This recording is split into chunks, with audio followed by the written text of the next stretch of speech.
Hello students, good evening to all. Our today's topic is cash flow statement, chapter number 7, class plus 2. Question number 32, cash flow statement from the following particulars. Prepare cash flow statement, equities and liabilities 2015 and 2016, 16-17. Asset side 2015, 16 and 16, 17 का डाटा आपके पास दिया है. Equity share capital, liability side में general reserve, statement of profit and loss account, sundry creditors, long term loans, provision for taxation, provision for doubtful debt. Credit side में goodwill, land, building, short term investment, stock, sundry creditors, cash in hand. Additional information में दिया है piece of land has been sold ₹24,000, depreciation 42,000 has been charged on building, dividend paid during the year 30,000. तो किस प्रकार से जो है वो डिफरेंट एक्टिविटीज के द्वारा कैश फ्लो स्टेटमेंट बनाई जाएगी. क्वेश्चन करते हैं जिससे आपको अधिक क्लियर होगा. इसमें आप सभी जानते हैं कि जो आपका प्रोविजन फॉर टैक्सेशन है वो करंट ईयर का मेड और प्रीवियस ईयर का पेड किया जाएगा और किस प्रकार से उसको दिखाया जाएगा उसको आप देखेंगे किस प्रकार से हम इसको करते हैं. क्वेश्चन नंबर 32 का कैश फ्लो स्टेटमेंट किस प्रकार से बनाई जाएगी. पहला कॉलम पर्टिकुलर्स का, फिर अमाउंट इन रुपीज, फिर अमाउंट इन रुपीज. हम सबसे पहले निकालेंगे ए में cash flow from operating activities. Cash flow from operating activities. तो हमने सबसे पहले निकालना है cash flow from operating activities. और cash flow from operating activities में हमारे पास सबसे पहले दिया हुआ net profit during the year. हमारे पास दिया हुआ सबसे पहले net profit for the year. तो हमारे पास दिया सबसे पहले net profit for the year. Net profit for the year. Net profit for the year हमारे पास दिया 78,000 माइनस 76,000. तो 78,000 में से 6,000 घटाएंगे तो आपके पास जो बैलेंसिंग जो आपके पास आएगा वो आएगा 2,000. उसके बाद हम ऐड करेंगे इसमें ट्रांसफर टू जनरल रिजर्व. हम इसमें ऐड करेंगे इसमें transfer to general reserve. Transfer to general reserve. Transfer to general reserve में हमारे पास दिया हुआ जिसमें इस क्वेश्चन के अंदर हमारे पास दिया हुआ ट्रांसफर टू जनरल रिजर्व में 4,000. ये कैसा आया जी 1,08,000 में से आपने 1,04,000 डिडक्ट किया और जो आपके पास आया वो आया 4,000. फिर हम ऐड करेंगे इसमें provision for taxation. Current year का मेड प्रोविजन फॉर टैक्सेशन जो करंट ईयर का मेड है उसको आप ऐड करेंगे और ये आपके पास है 1,08,000. और फिर हम इसमें लेंगे payment of dividend. Payment of dividend जो हमारे पास एडिशनल इन्फॉर्मेशन में दिया हुआ है. पेमेंट ऑफ डिविडेंड भी हमारे पास जो है वो एडिशनल इन्फॉर्मेशन में दिया हुआ है 30,000. तो एक बार आपने मेड करना है और एक बार पेड करना है. जब आप इसको मेड करेंगे तो आप इसको ऑपरेटिंग एक्टिविटीज में ऐड करेंगे और जब आप इसको लेस करेंगे तो आप इस बात का ध्यान रखें कि इसे जो है फाइनेंशियल एक्टिविटीज में से लेस किया जाएगा. तो हमारे पास जो आया हुआ है net profit before tax and extra ordinary item. तो ये हमारे पास आया, ये आया net profit before tax and extra ordinary item. और ये जो हमारे पास आया वो आया जी 1,44,000. उसके बाद हमने क्या करना है डेप्रिसिएशन लगाना है बिल्डिंग पे. डेप्रिसिएशन ऑन बिल्डिंग जो हमारे पास एडिशनल इन्फॉर्मेशन में भी दिया है तो इसको ऐड करेंगे, इसकी डबल एंट्री भी करेंगे. एक बार डेप्रिसिएशन बिल्डिंग अकाउंट में भी करेंगे. तो डेप्रिसिएशन ऐड डेप्रिसिएशन. तो डेप्रिसिएशन हमारे पास है डेप्रिसिएशन केवल मात्र बिल्डिंग पे ही है. Depreciation on building. तो डेप्रिसिएशन ऑन बिल्डिंग हमारे पास लगाया, हमने जो लगाया वो लगाया 42,000. तो 42,000 जब हमने डेप्रिसिएशन ऑन बिल्डिंग लगाया तो हमारे पास जो आया वो आया operating profit before change in working capital. हमारे पास जो आया वो आया जी operating profit before change in working capital और ये हमारे पास जो आया वो है 1,86,000। अब हम ऐड करेंगे इसमें decrease in current asset and increase in current liability. तो सबसे पहले हम करेंगे add decrease in current asset, add करेंगे decrease in current asset, decrease in current asset. Decrease in current asset में हम करेंगे स्टॉक। स्टॉक हमारे पास है 1,80,000 माइनस 1,40,400, तो जो हमारे पास आया वो आया जी 39,600। उसके बाद हम ऐड करेंगे इसमें increase in current liability, increase in current liabilities, और ये हमारे पास है provision for doubtful date, provision for doubtful debts, और ये हमारे पास है 3,600 माइनस 2,400, और जो आपके पास आया वो आया जी 1,200 आपने लिया तो आपके पास आया 40,800 जो है आपने जो है इसमें लिया, तो ये आपके पास आ गया 2,26,800, 2,26,800। इसमें से हम लेस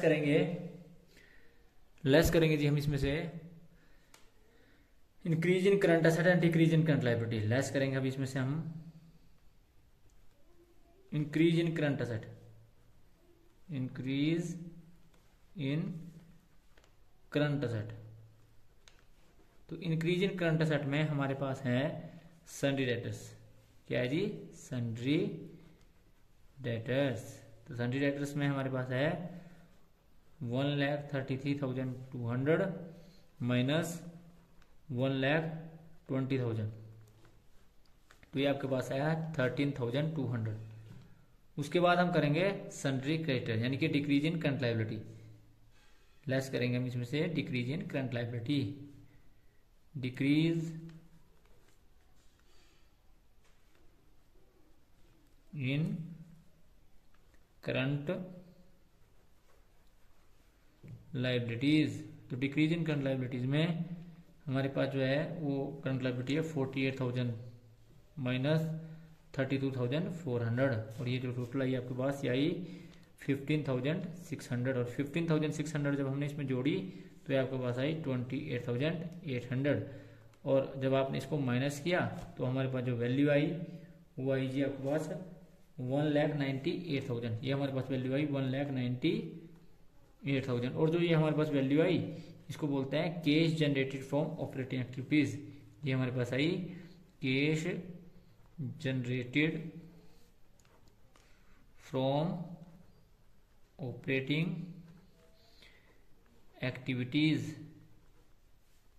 और ये हमारे पास है ए। उसके बाद हमने क्या निकालना है जी cash flow from investing activities, हमने निकालना है फिर cash flow from investing activities, cash flow from कौन सी एक्टिविटीज जी cash flow from investing activities, investing activities,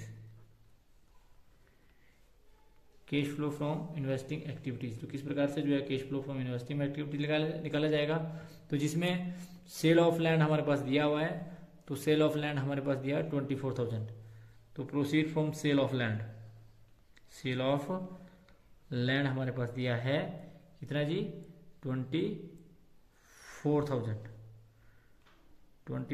दिया है। और आप सभी जानते हैं कि परचेज ऑफ बिल्डिंग आएगी हमारे पास, आएगी purchase of building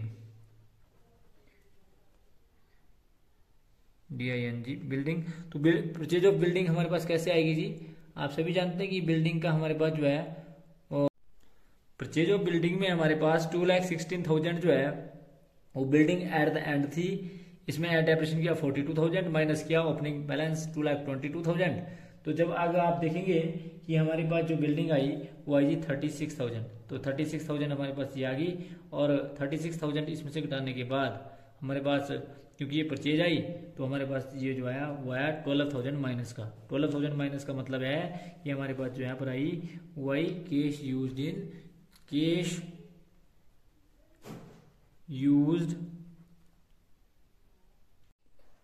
used in investing activities.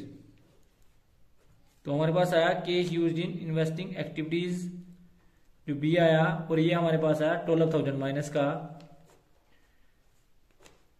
12,000 ये माइनस का है आपके पास।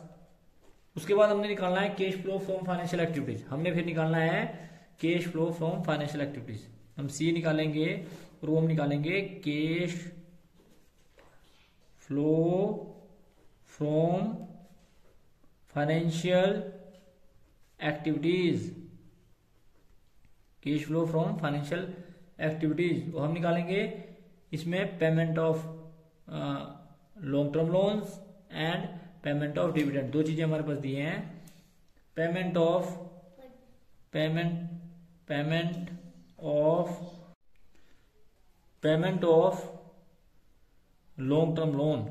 लॉन्ग टर्म लोन, और ये हमारे पास payment of long term loan है 2,400। और इसी प्रकार से हमारे पास है payment of dividend,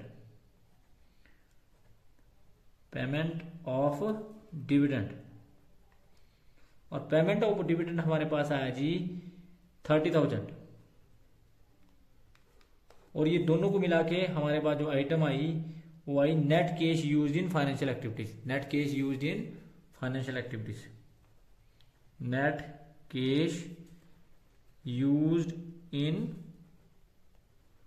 financial activities. और ये हमारे पास आया माइनस का, यानी कि 32,400 और ये हमारे पास आया 32,400। तो ये यूज्ड आ गया, ये हमारे पास सी आ गया।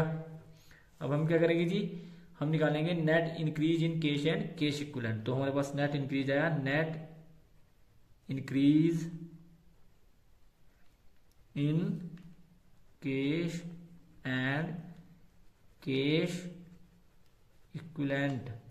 और ये हमारे पास आया ए प्लस बी प्लस सी, यानी कि तीनों को जोड़ देंगे ए प्लस बी प्लस सी, और ये हमारे पास आया 57,600। हम इसमें जो है वो opening balance of cash and cash equivalent जोड़ेंगे। क्या जोड़ेंगे? Opening balance of cash and cash equivalent. और opening balance of cash and cash equivalent जो हमारे पास है वो है जी 39,600 प्लस 60,000। इसको दोनों को जोड़ेंगे तो अगर आप इसको जोड़ेंगे तो ये हमारे पास है 99,600। और जब आप इसको जोड़ेंगे तो हमारे पास आंसर आएगा, क्या आएगा जी? Closing balance of cash and cash equivalent, and that is 91,200 plus 66,000। और अगर आप दोनों को जोड़ेंगे तो ये हमारे पास आएगा 1,57,200। तो ये हमारा आंसर है।